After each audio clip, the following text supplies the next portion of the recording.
উচ্চমাত্রার কুট প্রোটিন ও মিনারেলের উপস্থিতি রয়েছে সরিষা খোলে। তাই আমরা যদি নিয়মিত গাভীকে সরিষা খোল খাওয়াতে পারি তাহলে ইনশাল্লাহ আশা করা যায় দুধ উৎপাদন ক্ষমতা আগের থেকে একটু হলেও বৃদ্ধি পাবে ইনশাল্লাহ। আমরা যারা গাভী পালন করি খাবার সম্পর্কে কিন্তু কম বেশি সকলেই আমরা জানি কোন খাবার খাওয়ালে গাভী তাড়াতাড়ি মোটা তাজাকরণ করা সম্ভব, কোন খাবার খাওয়ালে গরুর ক্ষতি হতে পারে অথবা কি ঔষধ সময় মতো দেওয়া যাবে, সব কিছু কম বেশি জানি। কিন্তু জানার পরও একটা বিষয় আমরা মানতে পারি না বা মানার চেষ্টা করি না, সেটাই হচ্ছে কিন্তু নিয়মিত গোয়ালঘর পরিষ্কার করার চেষ্টা করি না অলসতার কারণে।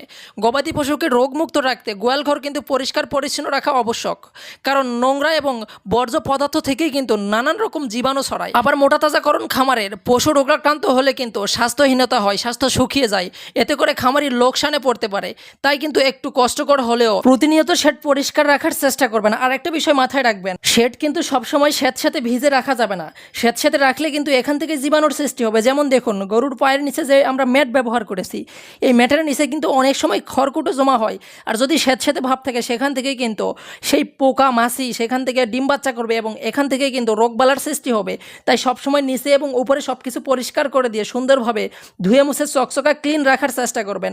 আর যদি স্যাঁতস্যাঁতে ভাব থাকে উপরে সিলিং ফ্যান ছেড়ে দিয়ে সব কিছু সুন্দরভাবে শুকিয়ে নেবেন। মেন কথা হচ্ছে সবসময় যেন ঝকঝকে একটা ভাব থাকে শেডে।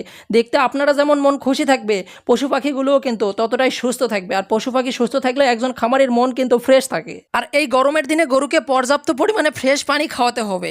পারলে দুপুরবেলা পানির সঙ্গে একটি করে ওট স্যালাইন অথবা টেস্টি স্যালাইন যেটাই হোক না কেন একটা স্যালাইন ব্যবহার করার চেষ্টা করবেন। মানুষ যেগুলো স্যালাইন খায়। আর দিনের বেলা কমপক্ষে একবার হলেও দুপুরবেলা গরুকে গোসল করানো জরুরি, কারণ গরুর শরীর অনেকটাই গরম থাকে।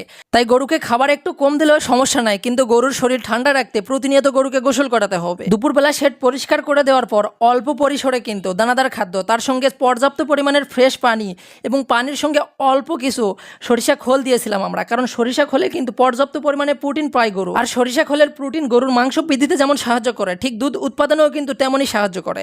তাই গাভীকে কিন্তু বিশেষ করে গাভী গরুকে পর্যাপ্ত পরিমাণে সরিষা খোল খাওয়ালে কিন্তু দুধ উৎপাদন অনেকটাই বৃদ্ধি পাবে ইনশাআল্লাহ। আর যারা আমরা দানাদার খাবারের সঙ্গে সোয়াবিন খোল গরুকে খাওয়াই, তারা এই গরমের টাইমে একটু সোয়াবিন খোল কম খাওয়ানোর চেষ্টা করবেন, বিশেষ করে ষাঁড় গরুগুলোকে।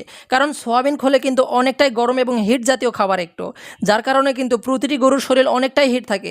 তবে পর্যাপ্ত পরিমাণ যদি আপনারা গরুর শরীর ঠান্ডা রাখার ব্যবস্থা রাখতে পারেন তাহলে আগের পরিমাণে কিন্তু সোয়াবিন খোল ষাঁড় গরুকে খাওয়াতে পারবেন। কিছুদিন আগে আমরা যে দানাদার খাবারের মিশ্রণ করেছিলাম, সেই মিশ্রণে কিন্তু সোয়াবিন খোল এবং কালার ভুসি থেকে শুরু করে 8-9 আইটেম দিয়ে কিন্তু আমরা একটা মিশ্রণ তৈরি করেছিলাম। তবে মিশ্রণে কিছুটা সমস্যা থাকার কারণে কিন্তু আমাদের গরুগুলোর পাতলা পায়খানা হয়েছে। তবে আল্লাহর অশেষ রহমতে কিন্তু গরুগুলো এখন সুস্থ আছে খাবার পরিবর্তন করার পর।